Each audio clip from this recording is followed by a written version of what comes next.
सो NEET की exam जो है वो अभी 3 से 4 महीने पे आ चुकी है एंड बहुत से बच्चे जो है ये सवाल आता है उनके मन में कि भैया कितना घंटे जो है वो पढ़ा जाए, क्या टाइम टेबल होना चाहिए, कैसे होना चाहिए।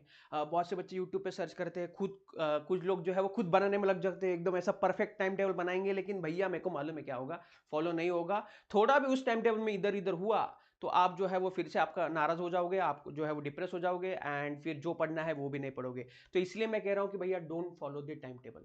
ठीक है, टाइम टेबल आपको फॉलो नहीं करना है, आपको फॉलो करना है टारगेट। ठीक है, तो आपकी जितनी भी क्षमता है, मतलब आप चलो मान के चलते हैं कि एवरेज बच्चा जो है वो 3 से 4 महीने जब बच्चे हैं तो एक 10 घंटा तो कम से कम पढ़ता ही है। ठीक है, सेल्फ स्टडी की मैं बात कर रहा हूँ, क्लासेस को छोड़ के। इतना तो पुश करना पड़ेगा अगर आपको 25 लाख लोगों में से 1 लाख में सीट चाहिए तो। ठीक है, तो 10 घंटा तो मिनिमम सेल्फ स्टडी आपका होना चाहिए। ठीक है, तो आपको उस 10 घंटे को क्या करना है, आपको उसमें से 40% टाइम जो है वो फिजिक्स को देना है। ठीक है, मतलब 10 घंटे में से आप क्या करोगे, 4 घंटे जो है वो आप किसको दोगे, फिजिक्स को दोगे। अब उस 4 घंटे में भी आपको क्या करना है बेटा, आपको 3 आवर्स, ठीक है, 3 घंटा उसमें से आपको क्या करना है, आपको जो है वो एमसीक्यू की प्रैक्टिस करनी है एंड 1 ही घंटा जो है आपको क्या करना है, थियरी करनी है। मतलब जो भी फॉर्मूला रीडिंग या आप लेक्चर रह गए होंगे या जो भी आपको रिवीजन करना होगा कंसेप्ट का, तो वो आप 1 घंटा करोगे, 3 घंटा आप एमसीक्यू प्रैक्टिस करोगे। ठीक है, तो ये चीज़ हमेशा याद में रखना। उसमें से एमसीक्यू कौन से सॉल्व करोगे, पीवाईक्यू सॉल्व करोगे। पीवाईक्यू सॉल्व करना मस्ट है, तो लास्ट 10 ईयर से कम आपको जो है वो क्या करने हैं, पीवाईक्यू सॉल्व करने हैं।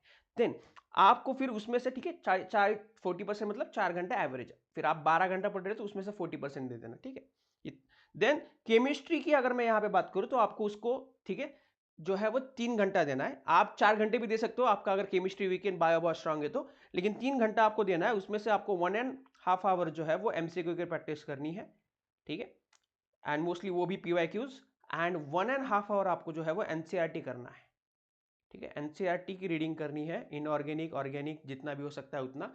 तो 1.5 घंटा प्रैक्टिस एमसीक्यू की, 1.5 घंटा आप एनसीईआरटी करोगे कितने।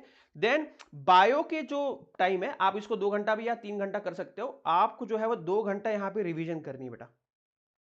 2 घंटा आपको एनसीईआरटी से ही सिर्फ रिवीजन करनी है, एनसीईआरटी छोड़ के कुछ भी नहीं करना है। एंड ये 2 घंटा होने के बाद आपको क्या करना है, ठीक है, 1 घंटा फिर एमसीक्यू प्रैक्टिस करनी है।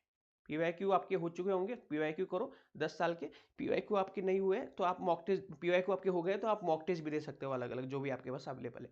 तो ये आपका जो है वो परफेक्ट प्लानिंग होना चाहिए। इस तरीके से आपको खुद का प्लान करना पड़ेगा। ठीक है, तो यही फॉलो करो। ठीक है, एंड अगर अपने हिसाब से टाइम टेबल बनाओ, अपने हिसाब से ये चीज़ों को फॉलो करो कि इतना इतना मुझे पढ़ना है एंड कम से कम मैं 10 घंटा पढ़ूंगा। एंड जो जो चीज़ मैंने बोली है उस पर जो है वो क्या करूंगा, मैं फुल्ली फोकस जो है वो करूंगा।